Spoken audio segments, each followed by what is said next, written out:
Kasus investasi bodong bekedok iwak lele, ini sudah masuk ke tingkat penyidikan. Dari pengembangannya, Direktur Keuangan PT DHD tersebut sudah ditetapkan jadi tersangka. Selain itu, kantor pusatnya juga sudah disegel oleh pihak kepolisian.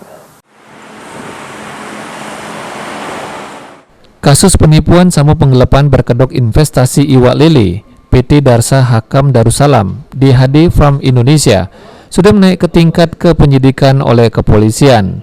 Hal itu berdasarkan dari laporan dari korban Haji Mustar beberapa hari kemarin.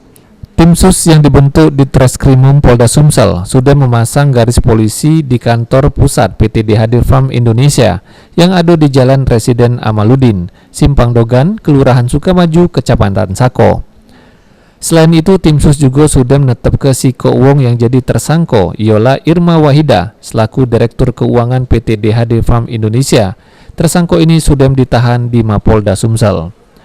Hal tersebut disampaikan langsung oleh Ketua Tim Sus Korban PT DHD di Treskrimum Polda Sumsel, Kompol Mas Noni. Kemarin kita melakukan polis lain di PT DHD kaitan dengan masalah PT DHD yang dilaporkan oleh korban Haji Mustar, di mana kita mau melakukan penyitaan daripada dokumen-dokumen yang ada dari kantor PT DHD. Penetapan tersangka saat ini baru satu, kemungkinan bisa bertambah lagi. Kita berjalan sampai dengan penyidikan. Siapa itu, Bu?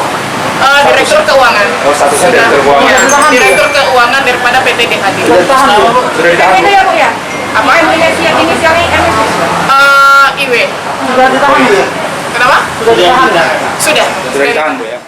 Mas Noni nambah ke, ini tim sus sudah menerima sebanyak 45 pengaduan semenjak posko pengaduan tersebut dibuka.